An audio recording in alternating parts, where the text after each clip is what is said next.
There is something that doesn't add up in this story. If you look at the declassified aerial photographs released in the late 1990s, you will notice something strange.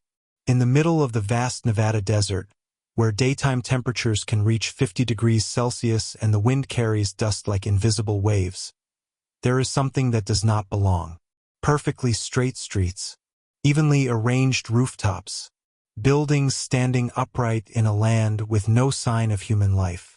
But no one lived there. No electricity, no water, no residents, only the hollow shells of a city that officially never existed. The question is not whether those structures were real. They were real. The question is, why? And why did the majority of records related to them vanish from the United States Federal Archives during a period that even seasoned military historians cannot explain in any satisfying way? To understand this story, we must go back to the early years of the 1940s. The world was in the middle of the most devastating war in human history. The United States, following the attack on Pearl Harbor on December 7, 1941, had officially entered the Second World War with every ounce of industrial and military strength it could mobilize. In that atmosphere, secrecy was survival. The American government operated dozens of classified projects. From the Manhattan Project building the atomic bomb to elaborate intelligence and deception programs so carefully designed that even those carrying them out sometimes did not know what they were doing. In that context, the U.S. Military Intelligence Division, the MID, approved a number of programs whose details remain, to this day, either classified or simply gone. One of those projects carried the code name Operation Citymaker. At least, that is the name that appears in 3 pages of documents accidentally overlooked in a declassified records batch released in 1996 at the U.S. National Archives in College Park, Maryland. 3 pages. In a project that independent researchers estimate cost the equivalent of hundreds of millions of today's dollars, and mobilized thousands of workers over at least 3 continuous years. The story first came to public attention in 1997, when a journalist named Gerald Mast, working for the Desert Sun newspaper in Palm Springs, California, received a letter from an 87-year-old veteran named Roy Callahan, living in a small town near Reno, Nevada. Callahan was not a man who liked to talk about the past. According to Mast's account in an article published in 1998, the old man had kept silent for more than 50 years about what he had seen in the desert during the summer of 1943. But at the age of 87, with his health steadily declining, Callahan decided that some things should not be taken to the grave.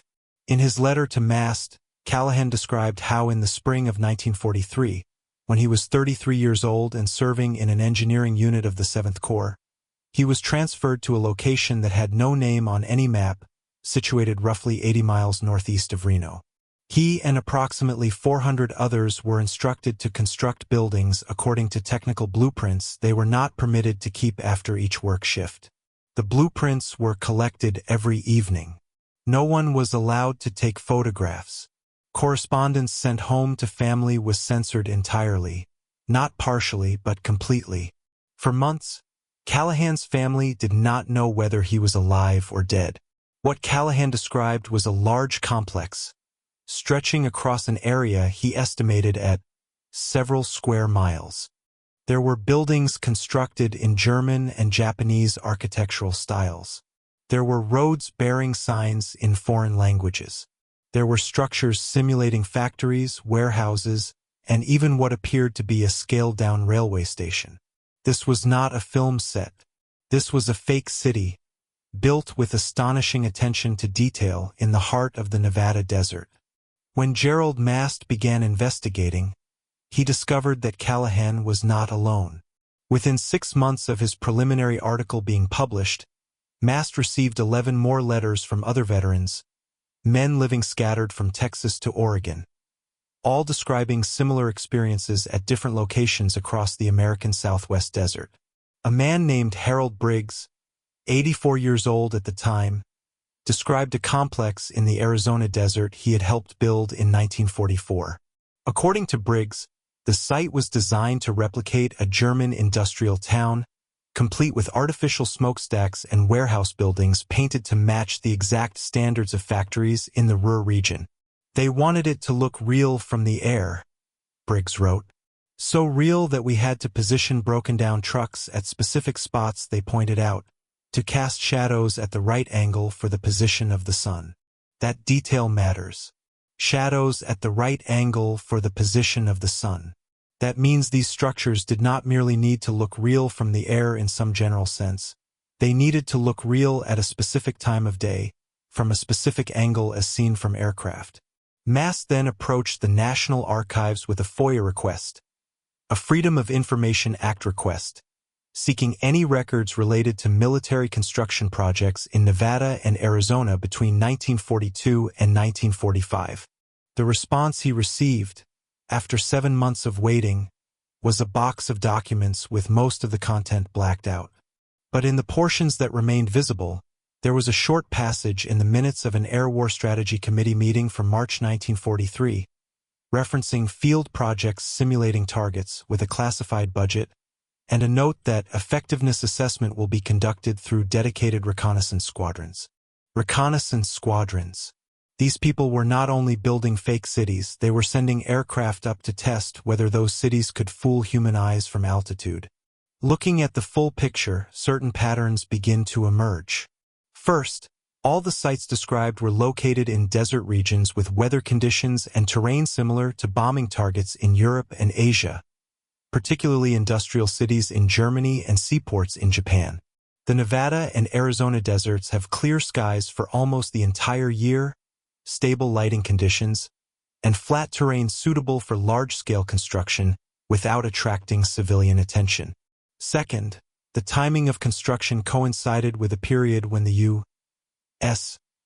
Army Air Forces were transitioning away from inaccurate daytime bombing tactics and developing more sophisticated targeting methods.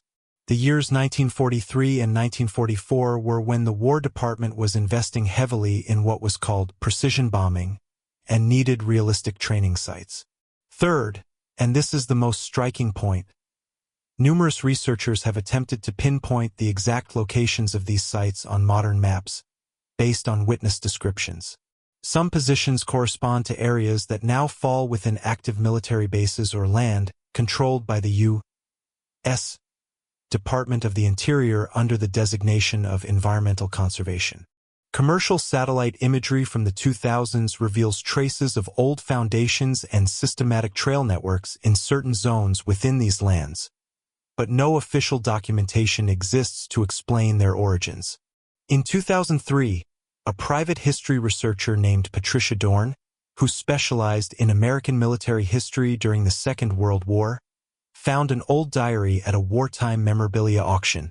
The seller was the heir of a military engineer named Thomas Whitaker, who had died in 1989 at the age of 74. In the diary, written in pencil that had faded with the years, Whitaker described his working days at a site he referred to only as Project W. He wrote about receiving architectural blueprints from specialists he never met face to face, blueprints delivered in sealed envelopes that had to be returned before the end of each working day.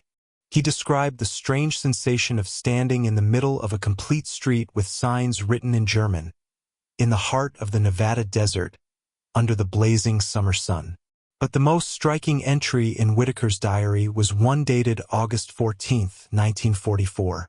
He wrote, "Today they brought in a group of people whose uniforms I did not recognize. Not engineers, not Air Force. They walked around the complex for hours with measuring instruments and cameras. After they left, our commanding officer assembled the whole unit and reminded us that what we were doing here was more important than any single campaign on any battlefield. I don't know what to make of that." Patricia Dorn attempted to verify Thomas Whitaker's identity through military records. She found his name in the personnel roster of the 394th Engineer Battalion. But his detailed service record, the documents logging his duty stations, assignments, and periods of service, were marked as transferred in 1947. Transferred where? No corresponding receiving record was ever found. This was not an isolated case. Historian James Ford, in a research paper published in the Journal of Military History in 2001, documented that the military records of at least 23 veterans, all of whom had served in engineer units in the Nevada and Arizona region between 1942 and 1945, were either entirely absent or contained unexplained gaps in their duty station descriptions. What truly happened in those desert locations? The official answer, to the extent that there is an official answer, is that these sites were part of a standard bombing training program. The Air Forces needed practice targets, and the desert was an ideal place to build them. That is a reasonable explanation with nothing technically unusual about it. But certain details do not fit. If these were simply standard training targets, why was the level of secrecy so extreme? Other U.S. Air Force training sites from the same period, such as those in Texas and California, have relatively complete archival records. Why were these sites different? If these were practice targets, why was it necessary to replicate the specific architecture of foreign cities down to the detail of placing the right type of truck in the right position for an accurate shadow? Bomber crews did not need shadows to be correct or incorrect. They only needed a target. And most importantly, if this was an entirely legitimate and ordinary project, why did the records of dozens of related veterans disappear in ways that do not follow any standard archival procedure? Some researchers have proposed a different hypothesis. Rather than being simple training sites, these fake cities may have been part of a far more sophisticated psychological warfare research program. The idea was to create faithful reproductions of target cities not only to train pilots, but to study how human beings identify and respond to urban environments from altitude, information with enormous value for both strike planning and intelligence operations. If that is true, then these cities were not just targets. They were laboratories, and that would explain why the level of detail and secrecy far exceeded what would normally be required for basic bombing practice. But no one has confirmed this, and no one has convincingly refuted it. In 2008, a British scholar named Dr. Alan Carmichael, working at the University of Leeds and specializing in Second World War intelligence history, came across in the British Intelligence Service Archives, MI6, a set of documents referencing a program the British called the American Desert Project. This document, written in 1944, described with evident admiration that the Americans were conducting large-scale urban simulation experiments without historical precedent, and that the results of these experiments would hold significant implications for future operations in the Pacific and in Europe. The MI6 document revealed no further details, but it confirmed one important thing. The British knew about this project, and the British considered it significant enough to record and preserve. So why did the majority of corresponding records on the American side disappear? Carmichael offered no answer in his paper, published in the journal Intelligence and National Security in 2009. He simply noted this strange asymmetry and left it as an open question for future researchers. During that same period, an investigative journalist named Frank Obata, working for an independent military history magazine, interviewed a woman named Mildred Stanton, 91 years old, living in a nursing home in Reno. Stanton was not a veteran herself. She was the wife of a veteran, Howard Stanton, who had passed away in 1979.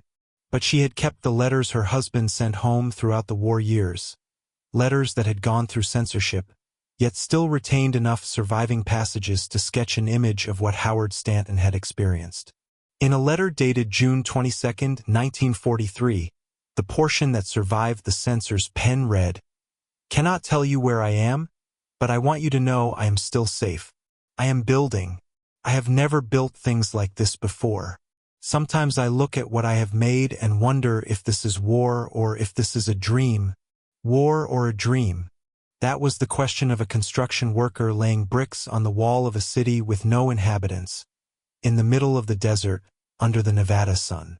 We do not have a complete picture of what took place in those desert regions, in the middle years of the last century. We know that those structures existed, because too many people in too many different places describe them with too many matching details to be coincidence or fabrication. We know that the records surrounding them are incomplete in unusual ways. We know that even America's allies were aware of these projects, while the internal American records of them are sparse in ways that invite suspicion. But what we do not know is what matters more. We do not know exactly how many sites like these existed. We do not know precisely how what was learned from those experiments shaped specific military decisions. We do not know why some records vanished and others did not. And we do not know whether something from those fake cities, not merely construction technique, but knowledge, lessons, things discovered in the course of experimentation, was carried forward and applied to campaigns that official history has never connected to them. Veterans like Roy Callahan, Harold Briggs, and Howard Stanton are gone. They took most of what they knew with them. What remains are fragments. 3 pages of documents in a records box, a diary written in pencil, censored letters, gaps in military files. Perhaps that is all that remains because there is nothing more to hide. Perhaps those fake cities truly were nothing more than ordinary training sites, and the missing records are simply a product of time, bureaucracy, and the ordinary disorganization of a wartime apparatus. Or perhaps there is something else. Perhaps the people standing in the middle of those streets with foreign language signs, in the heart of the desert, were carrying out something that even they were not permitted to fully understand. An experiment not only about bombing technique, but about how human beings perceive space, identify targets, and decide what is real. And if that is true, then the real question is not why they built those fake cities.